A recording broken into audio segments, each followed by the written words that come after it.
Greetings, adventurers! This is Lorne, your guild advisor, and welcome back to this week's installment of cuts and changes for DanMachi Season 4, where I highlight the differences between the original light novel source and the anime adaptation, in addition to providing you extra context for what you see in the show. With episode 18, the Hestia Expedition crew is finally united with not only the Xenos, but Tsubaki and the Tavern Girls as well, a combined force that is more than capable of continuing down from floor 27 in search of Bell and Ryu.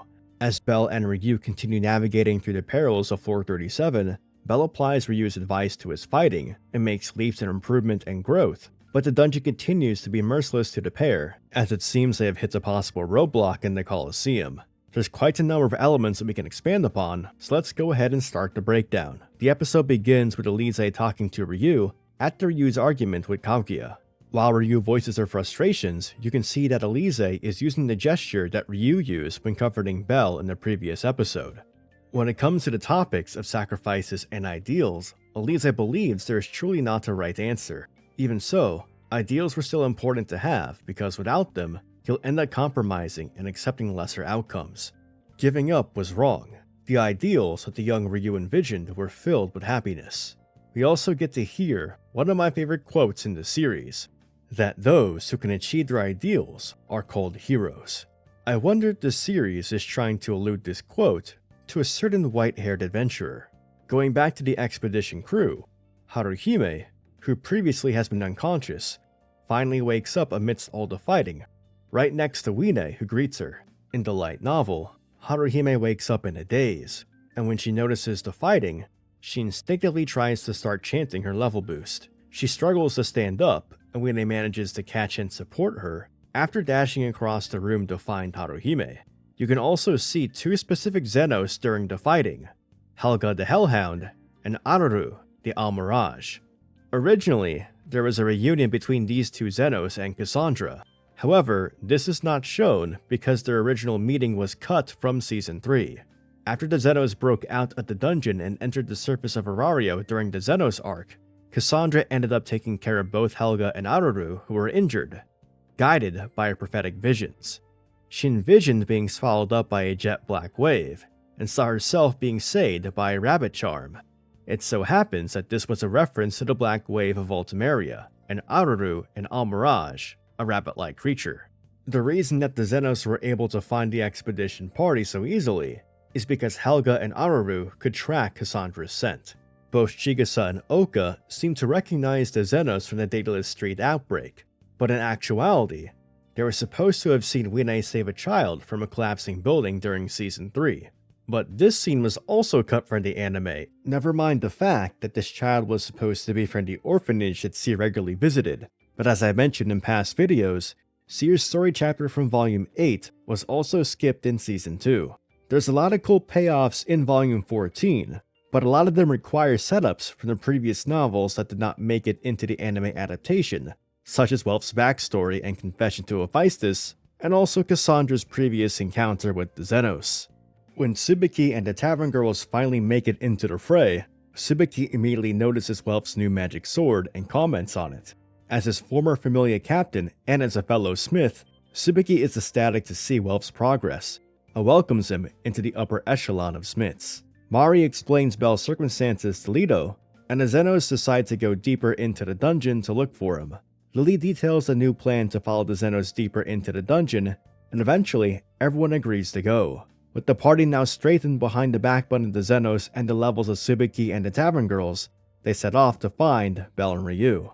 We transition back to Bell and Ryu as Bell fights off a pack of Lucaros while keeping the high ground on top of a staircase. Bell was now applying Ryu's advice into action through his fighting by taking advantage of the higher terrain while making sure to keep careful watch of the monsters so he can react to their actions accordingly.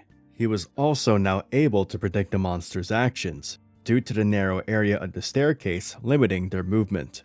We also see Bell use a tactic he learned from Eyes when he was training for the wargame against Apollo Familia. He's able to trick monsters into thinking they can land a blow on him before turning the tables on them. The teachings of both Eyes the Sword Princess and Ryu the Gale Wind were becoming intertwined within him. His growth is so apparent that even Ryu comments on it, wondering if this is the result of the pressure from the deep floors, forcing Bell to take a leap as an adventurer. Ever since Bell's promise to the Xenos and his encounter with his rival Asterius, Bell has been more focused than ever on becoming stronger. We have already seen his renewed focus take shape in the form of his new technique, Argo Vesta, developed by his experimentation.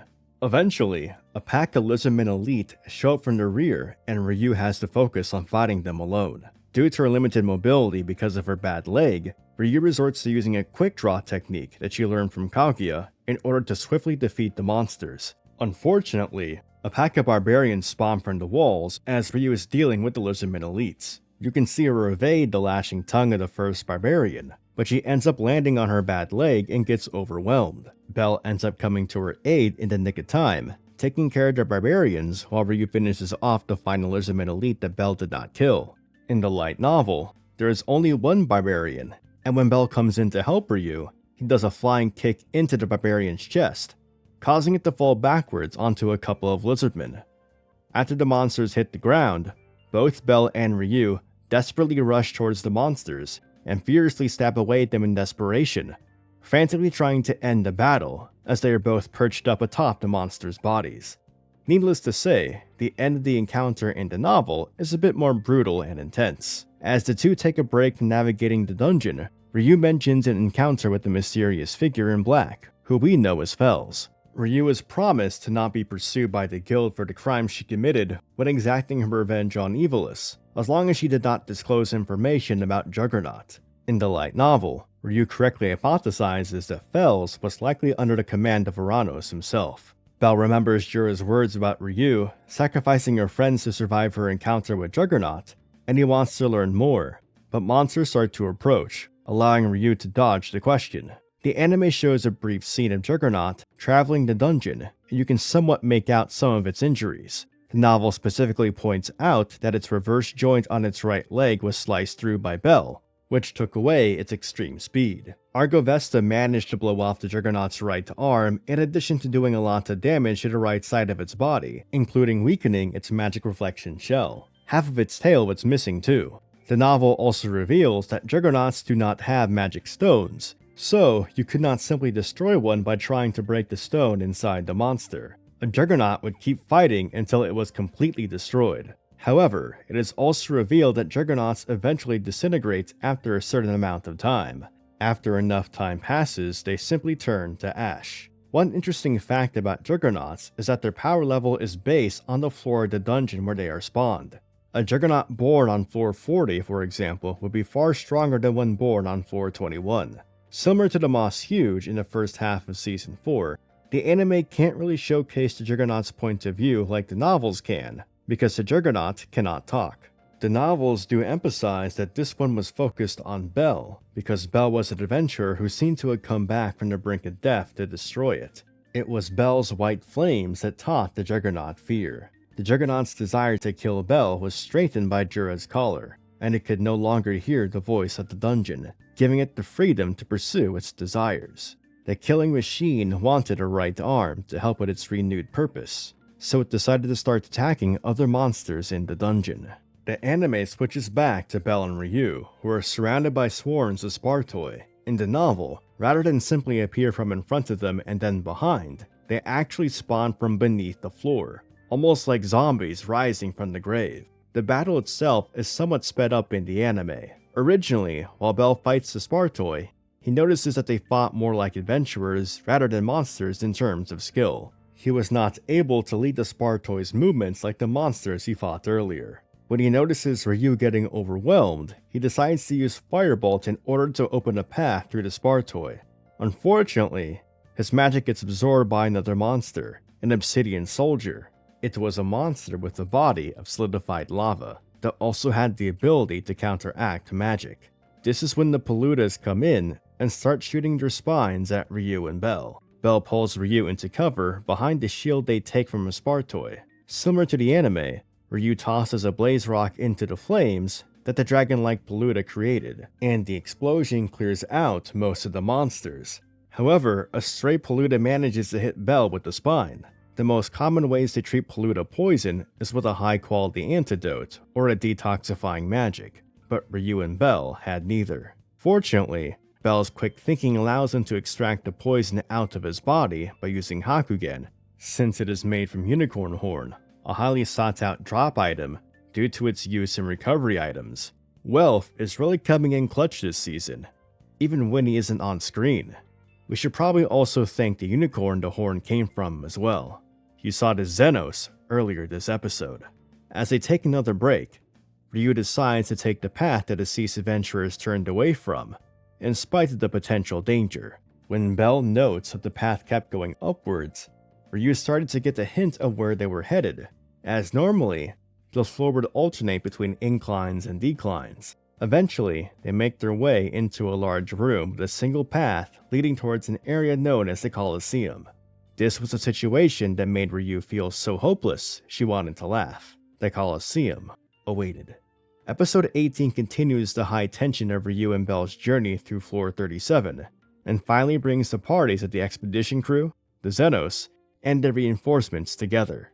It was nice to see the Xenos animated once more, but it's just unfortunate that a few of the scenes suffered as a result of material that was cut from previous seasons. The fights involving Bell and Ryu don't feel quite as intense and desperate as the novels, but the depiction of Bell's pain while poisoned from the polluta was done very well.